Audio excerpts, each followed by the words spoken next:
Welcome. In this video, terminology, slang, and mechanics will be explained for Azur Lane. Coins are one of two main resources in Azur Lane, allowing the player to purchase items, upgrade equipment, construct ships, and so on. Coins can be obtained through completing commissions, daily and weekly missions, playing through the story, playing stages, purchased with gems, and are gained passively through the merchant at the academy. The merchant can be upgraded to increase the capacity of coins it can hold and the amount of coins it produces per hour, with upgrades being unlocked as the player levels up. Oil is the other main resource in Azur Lane, basically dictating how many missions the player can do. Each ship consumes a certain amount of oil per attack when doing missions, while also requiring a certain amount of oil to even play the missions. Oil can be obtained through completing commissions, daily and weekly missions, purchased with gems, and are gained passively through the cafeteria at the academy. The cafeteria can be upgraded to increase the capacity of oil it can hold and the amount of oil it produces per hour, with upgrades being unlocked as the player levels up. Gems are the premium currency of Azur Lane, allowing the player to purchase resource packs, outfits, oil, coins, dock expansions, cattery expansions, depot expansions, promise rings, identity changers, quick finishers, wisdom cubes, and cognitive chips. There are two sections of the fleet in Azur Lane, the Vanguard and the Main. The Vanguard is what the player controls in gameplay and consists of smaller ships, allowing the player to dodge attacks. The Main, however, is stationary and consists of larger ships, but deals more damage than the Vanguard. There are two main ways of obtaining Shipgirls in Azur Lane, building and map drops. Building requires 600 coins and 1 wisdom cube for light building, and 1500 coins and 2 wisdom cubes for heavy and special. Light construction only constructs destroyers and light cruisers, heavy construction constructs battleships and heavy cruisers, and special construction constructs both types of aircraft carriers and submarines. The ships are then sent to the order screen where the player will have to wait from 11 minutes to 6 hours and 30 minutes for the building to finish, but using a quick finisher will instantly finish the build. As for map drops, after each battle in the stage, and when finishing a stage, the player will get a ship, with some ships such as Akagi and Kaga being only obtainable through map drops. Every Shipgirl comes with 1 to 3 skills. These skills can be improved and leveled up to a max of level 10 under the Tactical Class tab.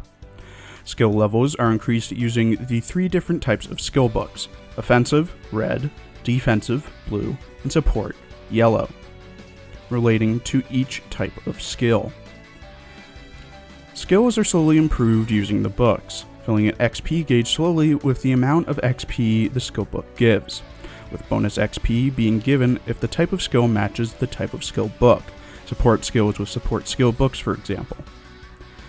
There are 4 tiers of skill books, with T1 books, blue rarity, giving the least amount of XP, and T4 books, rainbow, giving the most amount of XP.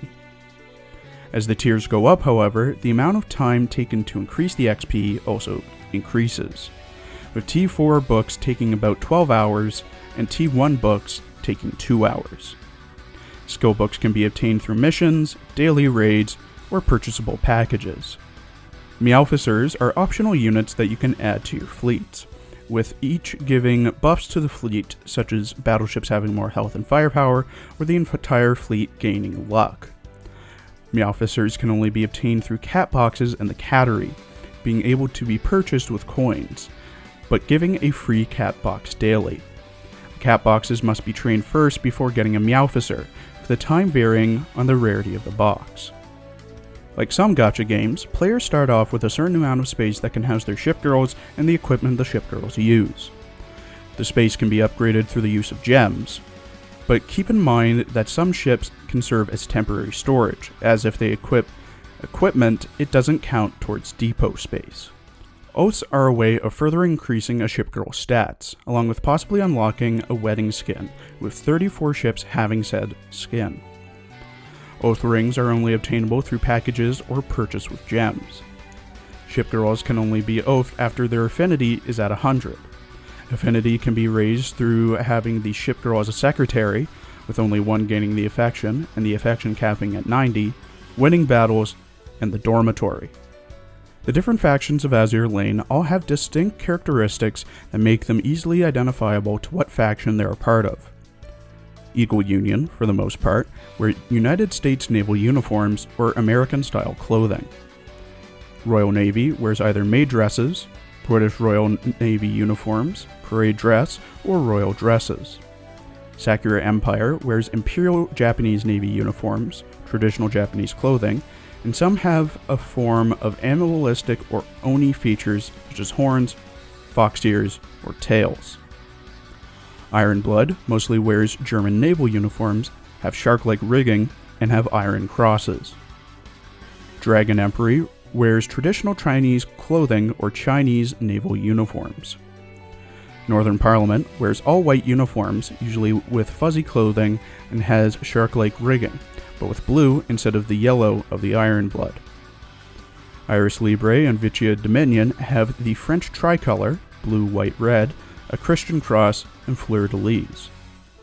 Finally, the Sardinia Empire, who wear Italian uniforms with Italian tricolors, green, white, red, with some ships having a red and white stripe pattern on the rigging. When ships reach level 100, they can be cognitively advanced, which increases their level cap to 105. Cognitive advancement costs a certain amount of coins and cognitive chips. The level cap can be maxed at 125, with the cognitive advancement requiring cognitive arrays at 120. Cognitive chips and cognitive arrays can be gained through commissions and daily raids. Retrofitting is a form of further upgrading a shipgirl's stats, skills, and efficiency. Retrofitting costs coins, blueprints, dupes of the ship or bullens, plates, requires the shipgirl to be a certain level, and sometimes items in the case of Warspite, San Diego, and Udachi. When fully retrofitted, the shipgirl gains a new outfit, goes up a tier in rarity, and can even change ship class. For stats, they can be broken down into 15 different categories, with some stats being unique to certain types of shipgirls. Health is self-explanatory, being how much damage a ship can take before sinking. Firepower is how much damage a ship deals with guns. Anti-air is how much damage a ship does with AA guns. Armor type defines the ship's armor's thickness and the degree of protection, with heavy giving the greatest and light giving the least. Speed is a stat unique to ships that are in the vanguard position of the fleet, being destroyers, heavy cruisers, large cruisers, light cruisers, monitors, and munition ships. Speed defines how quickly the ship moves during gameplay. Torpedoes define how much damage is dealt with torpedoes. Aviation is a stat unique to light aircraft carriers, aviation battleships, and submarine carriers that define the ship's damage with aircraft. Reload is how quickly a ship will fire with all types of weaponry. Evasion is the chance to evade enemy attacks. Oil is how much oil a ship consumes per battle. Anti-submarine warfare is how much damage a ship's anti-sub weapons deal. Oxygen is a stat unique to submarines that defines how long they can stay underwater before resurfacing. Ammo, another stat unique to submarines, defines how many times a submarine fleet can attack and/or provide support. Attack and support range, another unique stat for submarines, defines how far the submarine fleet can move from its starting location to attack or provide support. Luck is a stat that increases the ship's chance of hitting the enemy, avoiding attacks, and chance to land or avoid critical hits. Enhancing allows the stats of ships to go further beyond what they'd normally be by using lower rarity ships to increase certain stats. Limit breaking is using 1 to 2 of the same ship, or a universal bullen, prototype bullen, or specialized bullen custom Mark III to increase the level cap and increase some stats or unlock skills. Limit breaking costs a certain amount of coins per limit break, being cheaper for normal ships and expensive for super rare and ultra rare ships. Ships also must be level 10, 30, and 70 to limit break, with the last limit break requiring 2 duplicates, a dupe and a bullen, or 2 bullens. Limit breaking also increases the amount of stars that the ship has. In Azur Lane, there are 14 types of ships. all defined by unique characteristics. Beginning with the ships that are in the Vanguard fleet, there are Destroyers, the fastest kind of ship that excels with torpedoes but has low health and firepower. Light Cruisers, slower than Destroyers but has higher health and firepower and excels with AA. Heavy and Large Cruisers and Monitors, slower than Light Cruisers but have higher health and firepower, excels at taking hits for weaker Shipgirls. Monitors, however, cannot fire torpedoes. Munition ships, ships that buff the entire fleet's capabilities but have very poor firepower and cannot equip AA or torpedoes. They can, however, equip cargo, which, as mentioned before, buffs the fleet in various ways. As for the main fleet, there are battleships, who are able to deliver massive artillery barrages that are aimed by the player, which do large amounts of damage, but they cannot move, therefore making them susceptible to aircraft, enemy artillery, and torpedoes. Battle cruisers, being placed between the main and Vanguard fleets, while also being unable to move. Battle cruisers are slightly weaker in firepower and health compared to battleships, but are able to fire torpedoes and have higher AA.